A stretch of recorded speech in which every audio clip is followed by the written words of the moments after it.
السلام علیکم، عربک لغوں پر خوش آمدید۔ میں ہوں آپ کا ٹیچر علی، اور یہ ہے عربک گرامر سیریز کا پارٹ 2، جس کے فرسٹ ماڈیول میں ہم پارٹس آف اسپیچ کور کر رہے ہیں۔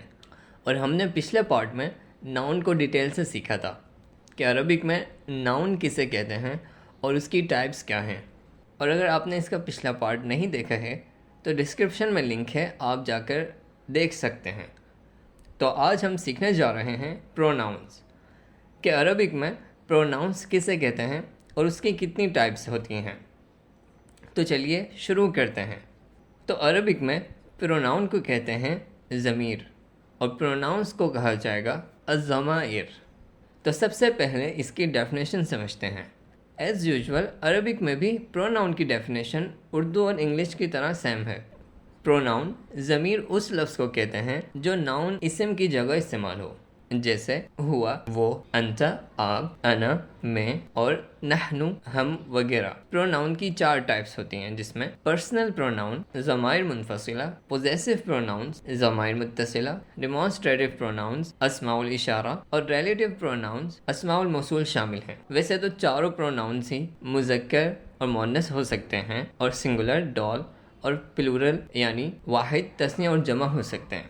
لیکن اس کی پہلی اور دوسری ٹائپ جو کہ پرسنل پروناؤنس ضمائر منفصلہ اور پوزیسو پروناؤنس یعنی ضمائر متصلہ ہیں، ان میں فرسٹ پرسن یعنی متکلم وہ شخص جو بات کر رہا ہو، اور سیکنڈ پرسن یعنی مخاطب وہ شخص جس سے بات کی جا رہی ہو، اور تھرڈ پرسن یعنی غائب وہ شخص جو وہاں موجود نہ ہو جہاں بات ہو رہی ہو شامل ہوتے ہیں۔ تو چلیے ان چاروں ٹائپس کو ایک ایک کر کے سمجھتے ہیں۔ پرسنل پروناؤن یعنی ضمائر منفصلہ۔ منفصلہ کا مطلب ہوتا ہے الگ، اور یہ ضمائر کسی لفظ کے ساتھ جڑے ہوئے نہیں ہوتے، الگ ہوتے ہیں، اسی لیے انہیں ضمائر منفصلہ کہا جاتا ہے۔ ضمائر منفصلہ میں 14 ضمیر ہوتے ہیں، جن میں فرسٹ پرسن یعنی متکلم میں انا اور نحن شامل ہوتے ہیں۔ انا استعمال ہوتا ہے مذکر اور مؤنث دونوں کے لیے اور واحد کے لیے، جبکہ نحن تثنیہ اور جمع دونوں کے لیے اور مذکر اور مؤنث کے لیے بھی استعمال ہوتا ہے۔ اور سیکنڈ پرسن یعنی مخاطب میں انت، انتی، انتما، انتم اور انتن ہوتے ہیں۔ انت استعمال ہوتا ہے مذکر واحد کے لیے، اور انتی استعمال ہوتا ہے مؤنث واحد کے لیے، اور انتما مذکر اور مؤنث تثنیہ کے لیے استعمال ہوتا ہے، اور انتم مذکر جمع کے لیے استعمال ہوتا ہے، اور انتن مؤنث جمع کے لیے استعمال ہوتا ہے۔ اور تھرڈ پرسن یعنی غائب میں ہوا، ہیا، ہما، ہم، ہن شامل ہوتے ہیں۔ ہوا استعمال ہوتا ہے مذکر واحد کے لیے، اور ہیا استعمال ہوتا ہے مؤنث واحد کے لیے، اور ہما مذکر اور مؤنث دونوں کے لیے تثنیہ کے لیے استعمال ہوتا ہے، اور ہم استعمال ہوتا ہے مذکر جمع کے لیے، اور ہن استعمال ہوتا ہے مؤنث جمع کے لیے۔ تو چلیے انہیں مزید اگزامپل سے سمجھتے ہیں کہ انہیں کیسے استعمال کیا جاتا ہے۔ انا سعید، میں خوش ہوں۔ نحن اصدقاء، ہم دوست ہیں، ہم سب دوست ہیں۔ انت طالب، آپ ایک اسٹوڈنٹ ہیں۔ انتی طالبہ، آپ ایک اسٹوڈنٹ ہیں۔ انتما طالبان، آپ دونوں اسٹوڈنٹ ہیں۔ انتما طالبتان، آپ دونوں اسٹوڈنٹ ہیں۔ انتم طلاب، آپ سب اسٹوڈنٹ ہیں۔ انتن طالبات، آپ سب اسٹوڈنٹ ہیں۔ ہوا مدرس، وہ ایک ٹیچر ہے۔ ہی مدرسہ، وہ ایک ٹیچر ہے۔ ہما مدرسان، وہ 2 ٹیچر ہیں۔ ہما مدرستان، وہ 2 ٹیچر ہیں۔ ہم مدرسون، وہ سب ٹیچرز ہیں، ہن مدرسات، وہ سب ٹیچرز ہیں۔ اور یہ سارے ضمائر منفصلہ ہمیشہ سبجیکٹ یعنی فاعل کی جگہ ہی استعمال ہوتے ہیں۔ اس کے بعد اب ہم دیکھتے ہیں پوزیسو پروناؤنس کو، یعنی ضمائر متصل۔ متصل کا مطلب ہوتا ہے جڑا ہونا، اور یہ ضمائر اپنے سے پچھلے والے لفظ کے ساتھ جڑے ہوتے ہیں، اور ان ضمائر کا کام ہوتا ہے کسی بھی چیز کی ملکیت بتانا۔ تو پوزیسو پروناؤن ضمائر متصلہ کسی بھی ناؤن اسم سے جڑ کر اس کی ملکیت کی نشاندہی کرتے ہیں، جیسے کتابی، میری کتاب، کتابہ، اس کی کتاب، کتابہ، اس کی کتاب۔ اور ضمائر متصلہ میں بھی 14 ضمائر ہوتے ہیں، جس میں فرسٹ پرسن میں یا اور نہ ہوتا ہے۔ یا استعمال ہوتا ہے مذکر اور مؤنث واحد کے لیے، اور نہ استعمال ہوتا ہے مذکر اور مؤنث اور تثنیہ اور جمع کے لیے۔ اور سیکنڈ پرسن میں کیا، کی، کما، کم، کنہ ہوتا ہے۔ کیا استعمال ہوتا ہے مذکر واحد کے لیے، اور کی استعمال ہوتا ہے مؤنث واحد کے لیے، اور کما استعمال ہوتا ہے مذکر اور مؤنث تثنیہ کے لیے، اور کم استعمال ہوتا ہے مذکر جمع کے لیے، اور کن استعمال ہوتا ہے مؤنث جمع کے لیے۔ اور ایسے ہی تھرڈ پرسن یعنی غائب میں ہو، ہا، ہما، ہم، ہن شامل ہوتا ہے۔ ہو استعمال ہوتا ہے مذکر واحد کے لیے، اور ہا استعمال ہوتا ہے مؤنث واحد کے لیے، اور ہما مذکر مؤنث تثنیہ کے لیے، اور ہم استعمال ہوتا ہے مذکر جمع کے لیے، اور ہن استعمال ہوتا ہے مؤنث جمع کے لیے۔ تو چلیے اب ان کی ایک ایک کر کے ایگزامپل دیکھتے ہیں۔ کتابی میری کتاب، کتابنا ہماری کتاب، کتابک آپ کی کتاب، کتابکی آپ کی کتاب، کتابکما آپ دونوں کی کتاب، کتابکم آپ سب کی کتاب، کتابکن آپ سب کی کتاب، کتابہ اس کی کتاب، کتابہا اس کی کتاب، کتابہما ان دونوں کی کتاب، کتابہم ان سب کی کتاب، کتابہن ان سب کی کتاب۔ اور اگر کوئی شخص اسم کی جگہ اسماء الاشارہ استعمال کرتا ہے، جو ابھی ہم آگے سیکھیں گے، تو پھر ان ضمائر سے پہلے لام لگ جاتا ہے، جیسے ھذا لی یہ میرا ہے، ھذا لنا یہ ہمارا ہے، ھذا لک یہ آپ کا ہے،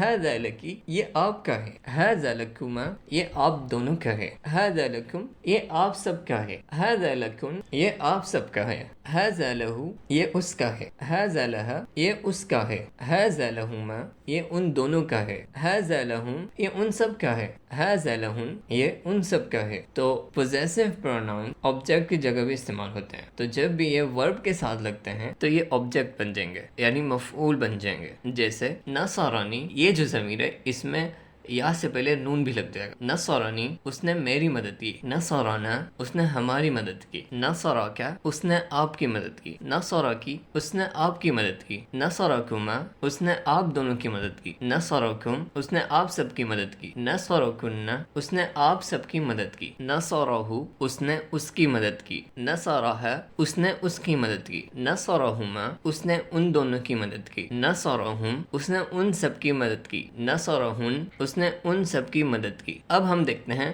ڈیمانسٹریٹو پروناؤن یعنی اسماء الاشارہ۔ یہ ضمیر مخصوص چیزوں یا لوگوں کی طرف اشارہ کرنے کے لیے استعمال ہوتا ہے، جس میں قریب کے لیے ھذا، ھذہ، ھذانی، ھذانی، ھؤلاء، ھذا مذکر واحد کے لیے استعمال ہوتا ہے، اور ھذی مؤنث واحد کے لیے، اور ھذان یہ مذکر تثنیہ کے لیے استعمال ہوتا ہے، اور ھاتان یہ مؤنث تثنیہ کے لیے استعمال ہوتا ہے، اور ھؤلاء یہ مذکر مؤنث جمع کے لیے استعمال ہوتا ہے، اور دور کے لیے ذالک، تلک، ذانک، تانک اور اولئک استعمال ہوتا ہے۔ ذالک مذکر واحد کے لیے استعمال ہوتا ہے، اور تلکا یہ مؤنث واحد کے لیے استعمال ہوتا ہے، ذانکا یہ مذکر تثنیہ کے لیے استعمال ہوتا ہے، اور تانکا یہ مؤنث تثنیہ کے لیے استعمال ہوتا ہے، اور اولئک یہ مذکر اور مؤنث جمع کے لیے استعمال ہوتا ہے۔ اب ان کی اگزامپل دیکھتے ہیں کہ یہ کس لیے استعمال ہوتے ہیں۔ ھذا کتاب یہ ایک کتاب ہے، ھذہ سیارۃ یہ ایک گاڑی ہے، ھذان کتابان یہ دونوں کتابیں ہیں، ھاتان سیارتان یہ دونوں گاڑیاں ہیں، ھؤلاء طلاب یہ سب اسٹوڈنٹس ہیں، اور دور والے کے لیے ذالک کتاب وہ ایک کتاب ہے، تلک سیارہ یعنی اگر کوئی چیز آپ سے دور ہے اور آپ کو اشارہ کر کے بتانا ہے کہ وہ چیز کیا ہے، تو آپ استعمال کریں گے، اگر وہ مذکر ہے تو ذالک، اور اگر مؤنث ہے تو تلک۔ ذالک کتاب وہ ایک کتاب ہے، تلک سیارہ وہ ایک گاڑی ہے، ذانک کتابان وہ دونوں کتابیں ہیں، تانک سیارتان وہ دونوں گاڑیاں ہیں، اولئک طلاب وہ سب اسٹوڈنٹس ہیں۔ اس کے بعد ہیں ریلیٹو پروناؤن یعنی اسماء الموصول۔ یہ ضمیر دو باتوں کو جوڑتے ہیں، یا کسی چیز کا پچھلی بات میں ذکر ہوا ہو تو اس کا حوالہ دینے کے لیے بھی استعمال ہوتے ہیں، اور اس میں الذی، اللتی، اللذانی، اللتانی، اللذینی، اللواتی، اللاتی شامل۔ الذی استعمال ہوتا ہے مذکر واحد کے لیے، اور اللتی مؤنث واحد کے لیے استعمال ہوتا ہے، اور اللذانی یہ مذکر تثنیہ کے لیے استعمال ہوتا ہے، اور اللتانی یہ مؤنث تثنیہ کے لیے استعمال ہوتا ہے، اور اللذینی یہ استعمال ہوتا ہے مذکر جمع کے لیے، اور اللواتی یا اللاتی یہ مؤنث جمع کے لیے استعمال ہوتا ہے۔ تو ہم ان کی ایگزامپل سے سمجھتے ہیں کہ انہیں کیوں استعمال کیا جاتا ہے۔ الطالب الذی یدرس لغۃ العربیہ اسٹوڈنٹ جو عربی لینگویج سیکھ رہا ہے، الطالبۃ التی تدرس